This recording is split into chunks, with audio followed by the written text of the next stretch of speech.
Temple city తిరుపతిలో 24 గంటలు అందుబాటులో మద్యం. బడులు, గుడులు తెరుచుకోకముందే మద్యం దుకాణాలు ఓపెన్.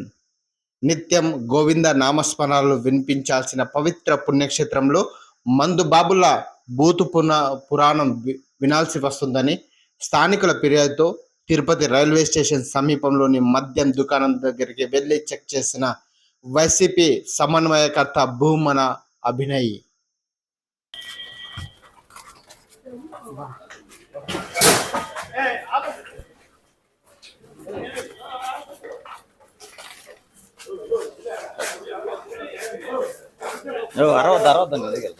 కూర్చోన్నా పర్లేదు కూర్చోన్నా.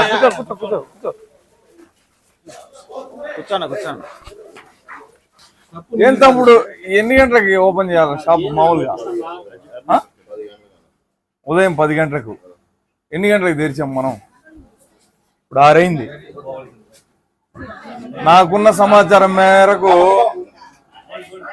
5:30 మునిపే షాపును ఓపెన్ చేసేసారు. నిజమేనా? 5:20కి బయట ఉండండి, మాట్లాడు. ఏది డ్యామేజ్ చేయొద్దండి షాపుని.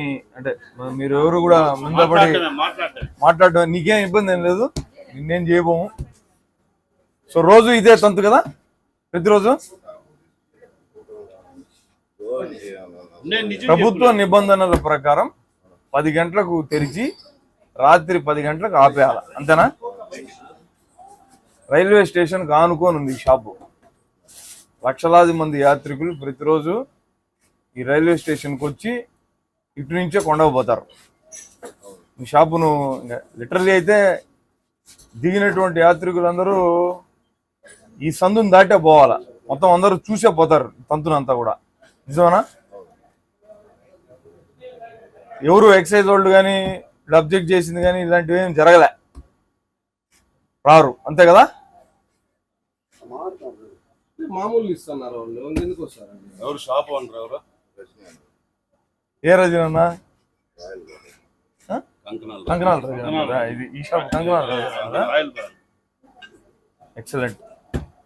సరే ఇంకేం చేస్తావులే, ఇంకా ఇప్పుడు ఇంకా తెరిచి ఉంచింది నిజం కదా, అక్కడ బయటకు పోతాం. రండి, అతన్ని ఇబ్బంది పెట్టడంలో అర్థం లేదు కదా మనం.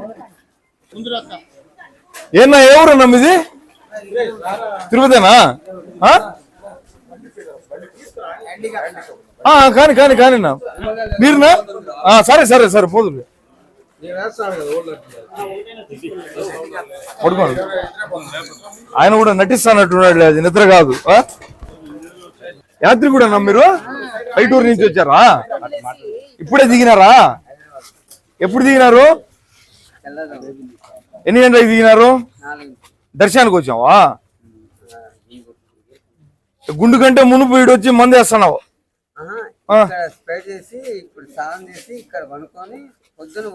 యాడా మా వైన్ షాప్ లోనా?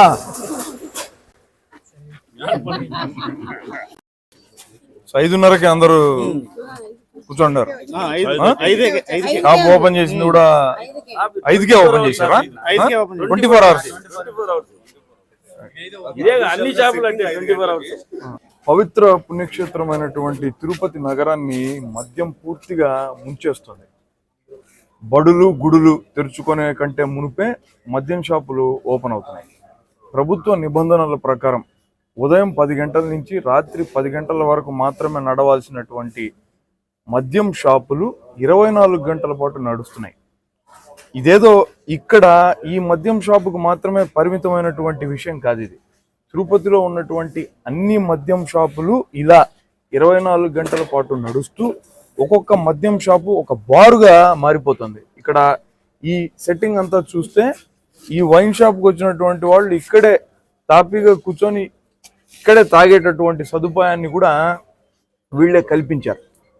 అంటే ప్రభుత్వంలోకి వచ్చిన తర్వాత సంపదను సృష్టిస్తాము, రాష్ట్రాన్ని అభివృద్ధి చేస్తామని చెప్పేటటువంటి కూటమి పార్టీ నాయకత్వం, మరి ముఖ్యంగా చంద్రబాబు నాయుడు గారు మద్యం ద్వారా సంపదను సృష్టించి తద్వారా రాష్ట్ర ప్రజల కుటుంబాలను ఛిద్రం చేస్తున్నారు. స్కూల్ పిల్లలు స్కూల్కి వెళ్ళాలంటే కనీసం 2-3 మద్యం షాపులను దాటాల్సినటువంటి పరిస్థితి ఏర్పడుతుంది. మొత్తం సమాజానికంతా కూడా ఇది ఒక ఇబ్బందికరమైనటువంటి వాతావరణం ఈరోజు రాష్ట్రంలో తలెత్తింది. పైగా ఈ నిజాలను కప్పిపుచ్చుతూ అంటే మద్యం షాపులు విచ్చలవిడిగా మద్యాన్ని అమ్మేటటువంటి సాంప్రదాయాన్ని ప్రోత్సహిస్తున్నటువంటి ప్రభుత్వం దీనిని దృష్టి పక్కదారి పట్టించేటట్టుగా వైఎస్ఆర్ కాంగ్రెస్ పార్టీ మద్యం కుంభకోణానికి పాల్పడిందని లేనటువంటి విషయాన్ని పెద్దది చేసి రాజకీయ కక్షల్లో భాగంగా అరెస్టులు చేసి క్షేత్రస్థాయిలో నిజాలను దాచిపెట్టేటటువంటి ప్రయత్నం చేస్తుంది తెలుగుదేశం పార్టీ ప్రభుత్వం. కానీ నిజాలు వెలుగులోకి వస్తాయి. మీరు చేస్తున్నటువంటి దారుణం ఇది. ఇక్కడ తిరుపతిలోనే పరిస్థితి ఇలా ఉంటే రాష్ట్రంలో మిగతా మద్యం షాపుల పరిస్థితి ఏ విధంగా ఉంటుందో ఒక్కసారి నేను ప్రజల ఊహకే వదిలేస్తున్నాను. పైగా మనం ఉన్నటువంటి ఈ మద్యం షాపు తిరుపతి రైల్వే స్టేషన్కి ఆనుకొని ఉన్నటువంటి మద్యం షాపు. మీరు అక్కడ చూస్తున్నటువంటిది మనకు రైల్వే దీన్ని ఫుట్ ఓవర్ బ్రిడ్జ్, అది రైల్వే స్టేషన్ లో ఉన్నటువంటిది. అంటే రైల్వే స్టేషన్ నుంచి వచ్చినటువంటి యాత్రికులు చూసేటటువంటి మొట్టమొదటి దృశ్యం ఇక్కడ తాగుబోతులు కూర్చొని మద్యం తాగుతుండడం. ఆయన పూర్తిగా తాగేశాడు. ఆయన హైదరాబాద్ నుంచి వచ్చారంట. దర్శనానికంటే మునుపు ఈ వైన్ షాప్ లో మందు తాగడానికి వచ్చాడు. ఇది పరిస్థితి. సమయం కూడా 6:11 నేను మీతో మాట్లాడుతున్నప్పుడు 6:11 ఇప్పుడైతే వైన్ షాప్ ఓపెన్ చేసింది 5:20 లోపల ఉన్నటువంటి దాన్ని ఆపరేట్ చేస్తున్నటువంటి వ్యక్తి చెప్తున్నాడు. పైగా తిరుపతిలోనే కాకుండా రాష్ట్ర వ్యాప్తంగా దక్కినటువంటి వైన్ షాపులన్నీ కూడా దాదాపుగా తెలుగుదేశం పార్టీ నాయకులకు కార్యకర్తలకు సంబంధించినటువంటివే. ఏం సందేశాన్ని మీరు ఇవ్వాలనుకుంటున్నారు? ఈ మద్యానికి విచ్చలవిడిగా ప్రజల్ని బానిసలను చేసి వాళ్ళ కుటుంబాలన్నింటినీ కూడా నాశనం చేసేటటువంటి ప్రయత్నంలో ఇది భాగం కాదా? వైఎస్ఆర్ కాంగ్రెస్ పార్టీ ఈ విచ్చలవిడి మద్యం అమ్మకాలను చేస్తున్నటువంటి కూటమి ప్రభుత్వాన్ని నిలదీస్తోంది. ఈ విచ్చలవిడిగా దొరికేటటువంటి మద్యాన్ని నియంత్రించాల్సినటువంటి అవసరం ఉందని ప్రభుత్వాన్ని డిమాండ్ చేస్తోంది. ఈ పేర్లకే, ఈ పర్మిట్ రూములకు అసలు అవకాశం లేకపోయినప్పటికీ, పేపర్లకే పరిమితమైనప్పటికీ నిజాలు మాత్రము మన కంటికే కనపడుతున్నాయి.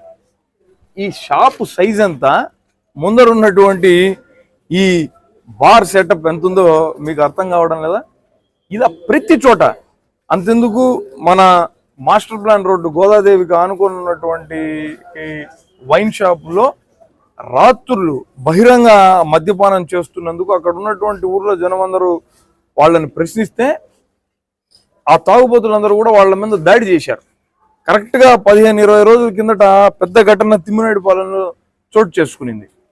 ఏ మద్యం షాపుకు పోయినా కూడా ఇలాంటి సెటప్లే కనపడుతున్నాయి. పర్మిట్ రూములు అనేటటువంటివి లేవు అని ప్రభుత్వం చెప్తున్నప్పటికీ కూడా అనధికారికంగా ఇటువంటి బార్లు మద్యం షాపులకు ఆనుకొని వెలుస్తున్నాయి. ఈ సంస్కృతి కారణంగా ప్రజలు తాగుబోతులు అవుతారు. తాగుబోతులు అవడం కారణంగా వాళ్ళకు వచ్చేటటువంటి చాలీచాలని సంపాదన అంతా కూడా మద్యానికే వెచ్చిచ్చి పూర్తిగా కుటుంబాలను నాశనం చేసుకుంటారు. ఈ పరిస్థితి ఉండకూడదన్న ఉద్దేశంతోనే, నిజాలను ప్రజలకు తెలియజెప్పాలన్నటువంటి ఉద్దేశంతోనే ప్రభుత్వాన్ని పద్ధతి మార్చుకోండి అని చెప్పడం కోసమే ప్రతిపక్ష పార్టీ అయినటువంటి వైఎస్ఆర్ కాంగ్రెస్ పార్టీ ఈ వైన్ షాపుల్లో జరుగుతున్నటువంటి తతంగాన్నంతా కూడా వెలుగులోకి తెచ్చింది. ఇది కూటమి ప్రభుత్వం కాదు. ఉద్యోగాలు లేవు, ఉద్యోగాలు లేవు, రాష్ట్రంలో సంక్షేమం లేదు.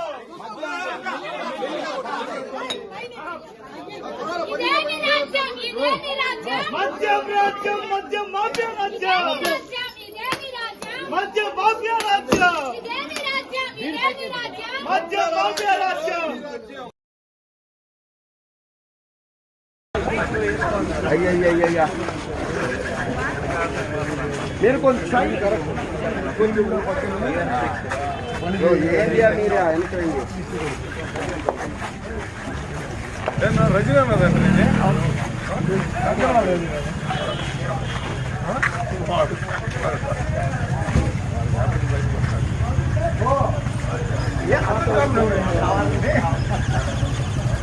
చర్య ఉంటారు 1 అవర్ ఉంటుందండి మన తర్వాత ఏముండేది ఏం లేదు కదా